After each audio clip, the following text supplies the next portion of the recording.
Um, so continuing with our topic of the four ways of knowing, in which we covered two. The first one, in which first of all I come into contact with my true nature, which is called Dharmakaya or the self. Then at the same time, we also need to know that there are no objects which are separate from me, myself. So seeing the same self nature as these objects is the second one, the way of knowing equality. The third, the way of knowing by differentiation. The way of knowing by differentiation. Discerning principles by the light of true awareness is the way of knowing by differentiation. Discerning principles by the light of true awareness is the way of knowing by differentiation. So when we encounter objects, they appear different. They appear different. It's not that they create same impressions on the mind stuff. A man, a woman, an animal, a chair or a table, they would create different impressions. But the way of light, the self, discerning principles, by the light of true awareness is the way of knowing by differentiation. But what are the principles under which this manifestation is functioning? The principles. For example, we throw a stone up into the sky and it falls down. So there are certain principles which are even in the manifestation. So what are those fundamental principles based on which this manifestation is functioning? For example, as we say, somebody is born, they grow, they become old, they die, and we say there is a rebirth. What is the principle on which it is functioning? We may say the law of karma. How? How do we come to establish even that there exists a law of karma? This can only come by the complete enlightenment in which these principles that are working are known. So earlier we saw the objects being known to us that they are made of the same self. Now we are talking about the principles that are in operation here, which are actually under the control of the self. For example, in the Brihadaranyaka Upanishad, we say, Yo antastisthati yamayati. We say the antaryami, the inner controller. The inner controller of this universe is the self, is the Brahman, is the Dharmakaya. So, on what principles this Dharmakaya is running the show here? Is the self running it here? So those principles will come to light, and when they come to light, it is the third way of knowing, the third way of knowing. Now the fourth, the way of perfection of action. The way of perfection of action. So, having known these three means I am the self, these objects are no different from the self, and I know this apparent universe runs under certain principles untouched by the self. Self as the background. Now, how do I function with this understanding? So in the perfection in action after the awakening is the fourth way of knowing.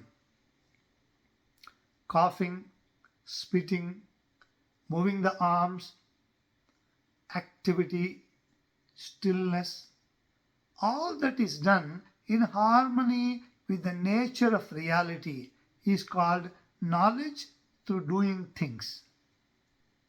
It is not that these objects, these individual apparent beings, are functioning on their own. They are all working or acting in agreement, in conformity, in harmony with the self. As we say, it is the self that determines what events take place, when and how. There are really no individuals who make determination of actions. It is all working in harmony with this one self of all.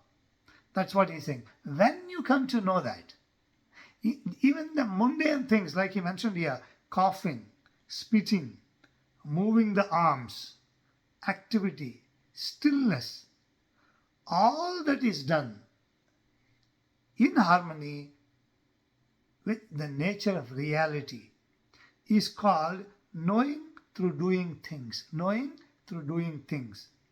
This is the sphere of freedom of the transformation body, or Nirmanakaya. Nirmanakaya. This is the sphere of freedom of the transformation body, or Nirmanakaya. Means after awakening, how the body freely flows. That free body is what is called as Nirmanakaya. Even so, you still do not see the way with complete clarity, and your power of shining inside is not yet fully mature. He's saying, even after these four, even so, you still do not see the way with complete clarity, and your power of shining inside is not yet fully mature. Therefore, if you do not go on with your practice, you will be like a merchant who holds his capital and does not engage in trade. You have accumulated and saved the money, stored the money, but if you don't continue with the trade, it's not going to grow like that. If one is awakened and has got the four type of knowing at his disposal, but still if he doesn't act, then he does not grow. That's what he's saying. In this way, not only does he never become rich, but eventually he even goes broke through spending just to keep up the appearance of being wealthy. Just a tradesman, a businessman, if he does not continuously engage in business, his wealth is not going to grow, and he may become even broke again because he will be forced to be spending to live. Similarly, a man who has awakened, if he does not perfect his actions continuously through practice, he will not grow in understanding. That's what he's saying. What do I mean by going on with your practice? So this is one very distinguishing point about Hakuin. He said that even after the stages of enlightenment that are talked about, one continues with his practice, he says. It may not be even observed by outside people, but this is the stand of Hakuin, which he explains later on. What do I mean by going on with your practice? It is like a merchant engaged in trade who spends $100 to make a profit of 1,000. In this way, he accumulates the wealth and treasure, and so becomes free to do so as he will with his blessings. Whether rich or poor, money is still money. But without engaging in trade, it is impossible to get rich. Even if your breakthrough to reality is genuine, now he is talking about relating it to enlightenment. Even if your breakthrough to reality is genuine, if your power of shining insight is weak. So what he means is, even though there is a glimpse, even though you see the reality, If the strength of that insight is not strong and it is weak, you cannot break down the barriers of habitual actions. So a man is living here in habitual actions. He says unless that insight is strong enough, these habitual patterns of living do not go. For example, we say that somebody is enlightened or awakened, but we see that they are still going through the same difficulties of life. Uh, we say they are experiencing the prarabdha karma. Prarabdha karma they are experiencing. That's another word we explain in the Vedanta. So how good is it? So he says, if you want to overcome even that, then continue the practice. If your power of shining insight is weak, you cannot break down the barriers of habitual actions. Unless your knowing of differentiation is clear, you cannot benefit sentient beings according to their abilities. So this is the crux of it. So if this strength of insight is not strong enough, if your ability to differentiation is not sharp enough, then he cannot help others. That's what he's saying. I was telling earlier how the karma operates. So all this is operating based on the previous karma. If this insight is not gained, which karma is propelling into what action, the teacher will not be able to guide that particular student into nullifying their past karma. So that is why he's saying it's just simply not enough to be awakened and coming to know that there is a karma operating and there is a differentiation and then equality are known. But we do see the sentient beings here, people who are suffering, and if you want to help them, one should have wider and wider depth of understanding, and that comes in multifold ways. That's what he says. So gradually it develops the more they go inward. That's what he means here. Unless your knowing of differentiation is clear, you cannot benefit sentient beings according to their abilities. Therefore, you must know the essential road of gradual practice. Therefore, you must know the essential road of gradual practice. So there is a gradual practice which is the road, which needs to be perfected if somebody wants to help all the sentient beings by understanding their state of their minds and by suggesting them what they should be doing to nullify the power of karma on them, and they are able to evolve quickly and reach enlightenment for themselves. So for a teacher of that caliber, it is a gradual practice, he says.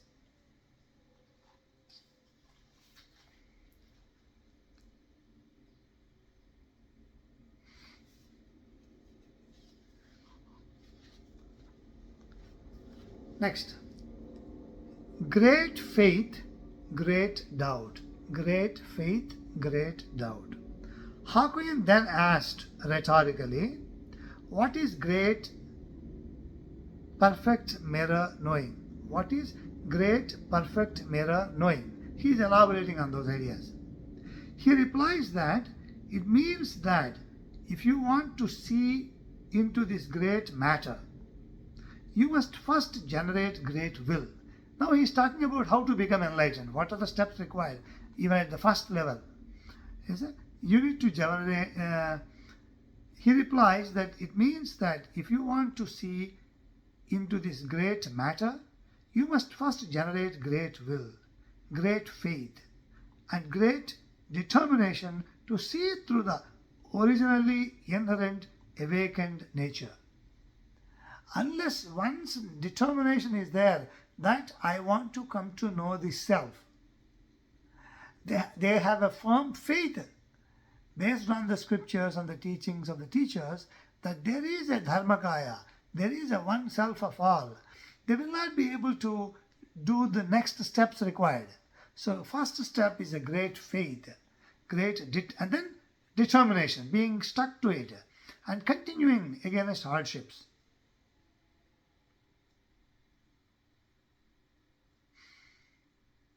After great will, faith and determination are aroused, so that is the first thing. One has to have a great faith, strong faith, or a will, or determination. Once it is aroused, you should then constantly ask, who is the host of seeing and hearing? Who is the host of seeing and hearing? He is giving step-by-step thinking way of approaching this issue. He says, once a person is determined, they need to ask, I say I am seeing. Who is the seer? That is the host of seeing. Host of seeing. Who is the host of seeing and hearing? When I say I am hearing, who is it that says I am hearing? He says, now you should constantly ask the hearer, the seer, the taster, the smeller, the toucher. Means the one who is experiencing touch. Who is it?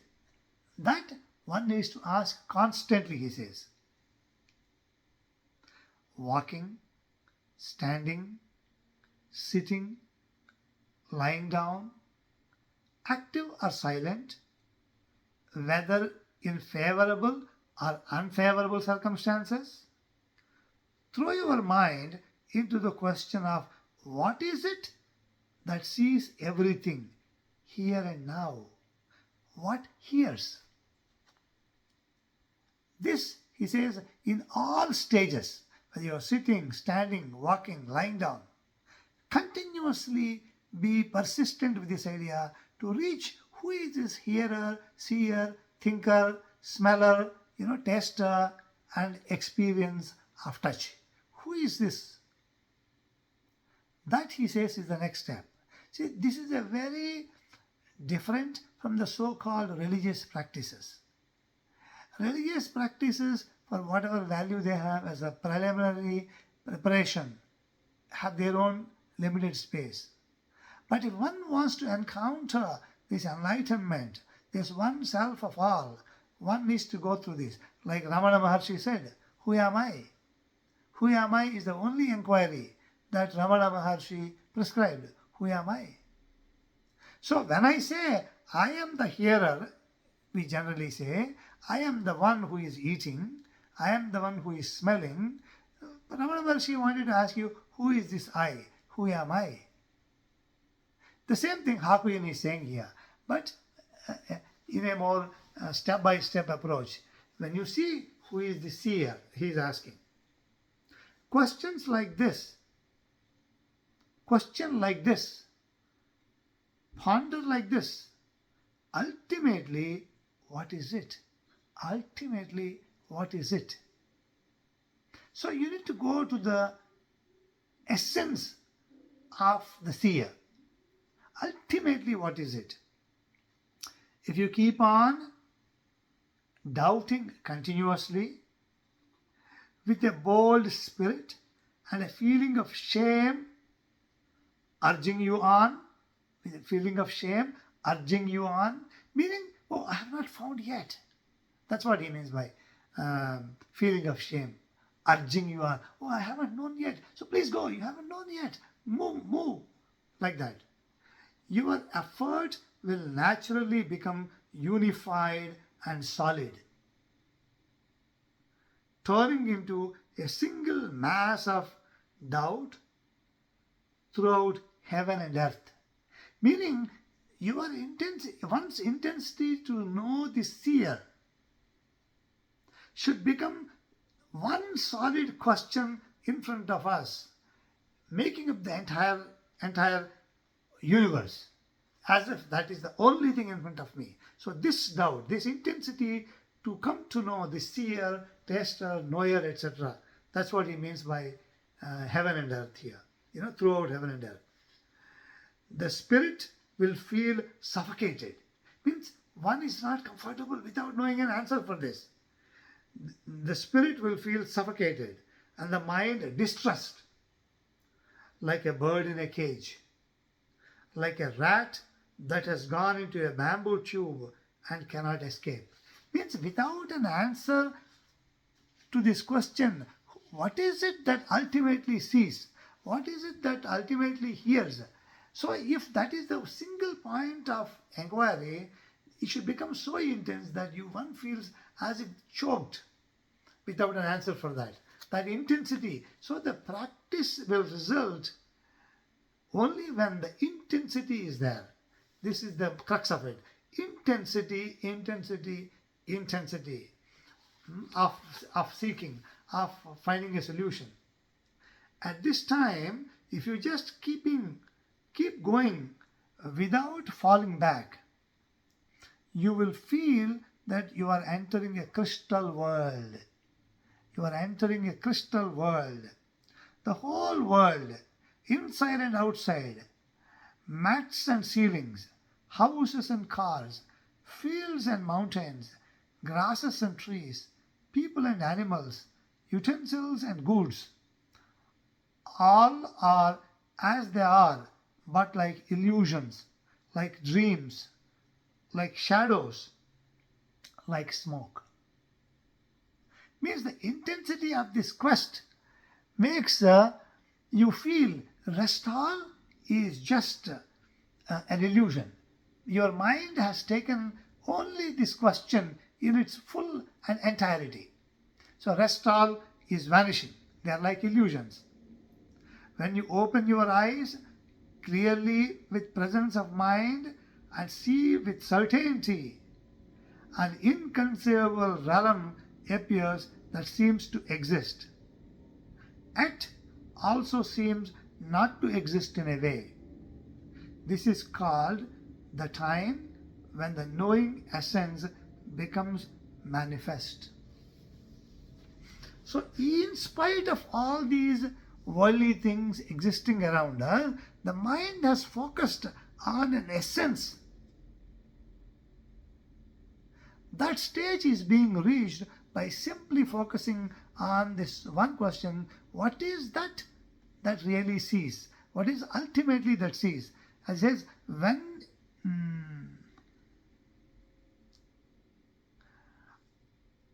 all are as they are, but like illusions, like dreams, like shadows, like smoke.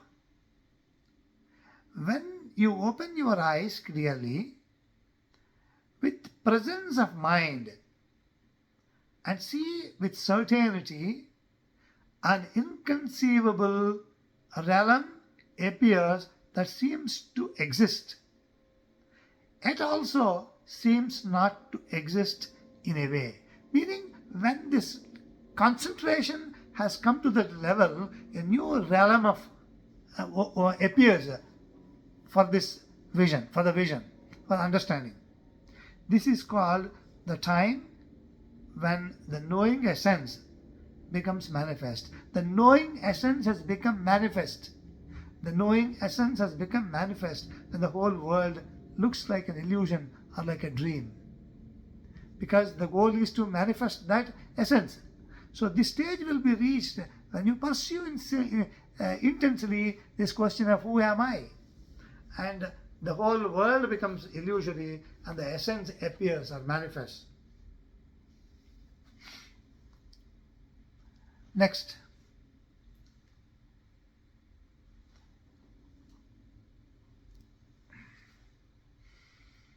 The gate of inspiration. The gate of inspiration.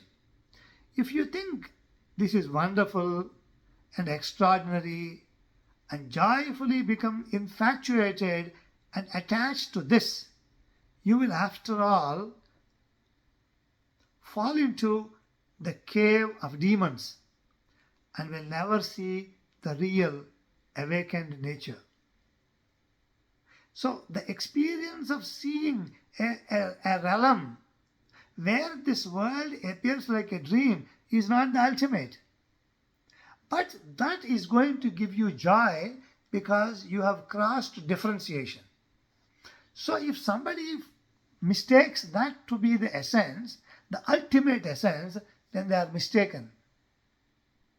They fall as if they fall into the cave of demons and will never see the real awakened nature. Okay, so do not get greedy about the happiness that has come by wiping out the differentiation. At this point, if you do not fondly cling to your state, but arouse your spirit to the wholehearted effort, from time to time you will experience such things as forgetting you are sitting when you are sitting, forgetting about standing when you are standing, forgetting your own body, forgetting the world around you. So, if somebody is not attached to this joyful state of undifferentiated realm and then persist, then they will enter a stage where they forget one's separate being itself. First, it was the objects which differentiation of objects was what was obliterated. Now, this observer, this seeker, is forgetting himself. Means the individuality begins to disappear. That's what he's saying here. From time to time, you will experience such things as forgetting you are sitting when you are sitting, forgetting about standing when you are standing, forgetting your own body, forgetting the world around you.